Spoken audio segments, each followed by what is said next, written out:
بسم الله الرحمن الرحيم. السلام عليكم ورحمة الله وبركاته. الحمد لله الذي جعل الإسلام منهج حياة. أشهد أن لا إله إلا الله وحده لا شريك له. وأشهد أن محمدا عبده ورسوله أما بعد. Pemirsa yang dirahmati oleh Allah Subhanahu wa taala. Kita melihat di sekitar kita fenomena internasional terkait tahun baruan. Dan kita tahu bahwa masalah tahun sendiri antara Islam dengan non-Muslim berbeda. Karena tahun baruan yang dirayakan ini kan momentum ya tanggal Masehi. Ya, tanggal Masehi. Jadi baru dari perspektif itu saja sudah berbeda. Dari aspek tahun, ya yang mana tahun yang disebut tahun gitu, yang mana tahun Masehi ini berdasarkan pada ya, sonar matahari. Sementara Islam kalendernya adalah kalender Hijriyah dan kemudian basicnya standarnya adalah bulan ya, satu siang satu malam gitu ya. Berbeda apalagi dari aspek menyikapinya. Dan Islam kita ini sama sekali tidak memberikan petunjuk khusus terkait awal dan akhir tahun. Ya, jadi sama sekali nggak ada tradisi tahun baruan kayak gitu ya. Ya, karena memang bukan di situ poinnya Islam gitu ya. Semangat Islamnya bukan di situ ya. Tetapi semangatnya adalah semangat ya tadi ada hari rayanya khusus Idul Adha dan Idul Fitri ya, dan itu adalah resmi ya, dan akan kita lihat nanti bagaimana Rasulullah Shallallahu Alaihi Wasallam melakukan yang disebut bisa jadi kantor budaya ya saat awal-awal beliau tiba di kota Madinah. Nah, bahkan beliau mengatur yang namanya budaya dan kemudian menyesuaikannya dengan Islam secara bertahap di kota Madinah. Karena bisa dikatakan bahwa ketika beliau di Madinah, beliau memiliki struktur kekuasaan, ya kekuatan politik yang namanya dakwah struktural, ya dengan dukungan daripada kaum muhajirin dan ansar, belum lagi ya adanya semacam kesepakatan damai antara kelompok-kelompok yang ada di sekitar Madinah, termasuk diantaranya adalah kaum penghuni asli kota Madinah, Aus dan Khazraj yang belum Islam, termasuk komunitas Yahudi yang lebih duluan menghuni kota Madinah. Pemirsa yang dirahmati Allah Subhanahu wa taala. Lalu bagaimana wujud daripada Rasulullah Sallallahu Alaihi Wasallam mengkanter bahkan kemudian mengarahkan soal budaya di Madinah ketika beliau sudah menjadi seorang terpercaya dan terpandang bahkan pejabat yang kemudian dipercaya mengarahkan kehidupan di kota Madinah. Ya, misalnya Islam mengenal syariat Idul Fitri dan Idul Adha bahkan disebut hari raya gitu ya, hari bahagia, hari besar dan melarang perayaan tahun baru non muslim. Iya. Apa dasarnya di dalam Islam ya? Sebelumnya kita sudah sebutkan bagaimana perintah Allah untuk menjadi seorang muslim yang total, kafah, udkhulu fis silmi kafah, masuklah ke dalam Islam secara total. Kita juga sudah menyebutkan hadisnya, la takunu imma'ah, jangan kalian menjadi orang yang tidak berprinsip. In ahsanan nasu ahsantum, kalau orang lain baik maka ente ikut baik, wa in asa'u asa'tum, dan ketika mereka berbuat buruk, mereka kemudian kalian ikut buruk.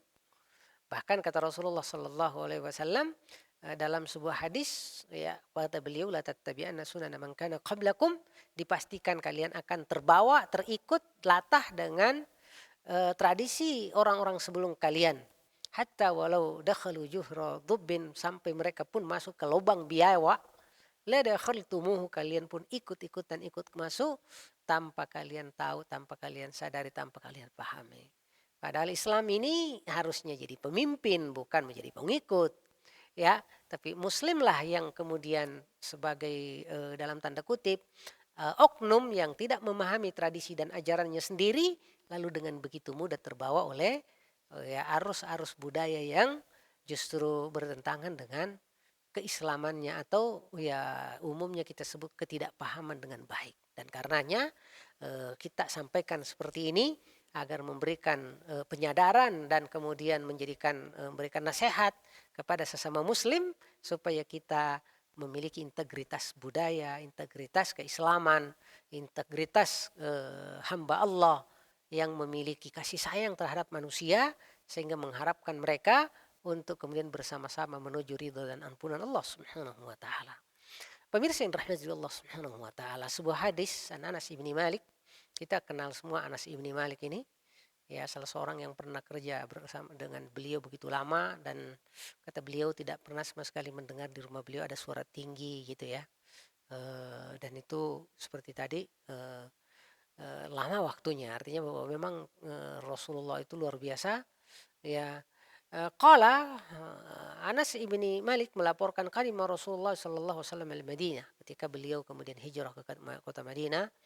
Walahum yaumani yal'abuna fihima. Orang Madinah memiliki 2 hari untuk dijadikan sebagai hari bahasa kita itu mungkin disebut pekan olahraga. Ya, jadi mereka melakukan di situ pertandingan-pertandingan, melakukan semacam pekan olahraga ya, ada perlombaan. Faqala Rasulullah sallallahu alaihi wasallam, "Ma hadzani yauman?" 2 hari ini yang kalian rayakan ini apa ya? Qalu, mereka menjawab, "Kunna nal'abu fihima fil jahiliyah." Wahai Rasulullah, sungguh di masa jahiliyah dulu kami menjadikannya sebagai momentum untuk senantiasa berlomba mengadakan pertandingan-pertandingan ya semacam kami rayakan gitu. Qala, lalu apa kata beliau? Innallaha azza wa jalla qad abdalakum bihima khairan minhuma. Sungguh Allah telah memberikan solusi dan ganti bihima terhadap 2 hari raya kalian itu dengan sesuatu yang khairan minhuma, jauh lebih bagus dibanding keduanya, yaitu yaumal fitri wa yauman nahri, hari raya Idul Fitri di mana kalian kembali makan seperti biasanya setelah berpuasa sekian lama, itu satu. Hari di mana kalian merayakan kembali ke fitrah setelah kalian kemudian berusaha membina diri ya untuk bisa disiplin, membina kejujuran ya dengan puasa, karena ya kalian harus kemudian menahan sifat kalian bisa sembunyi untuk makan di kamar di tempat tersembunyi. Wa yauman nahri, juga ada hari sembelih, hari Idul Adha.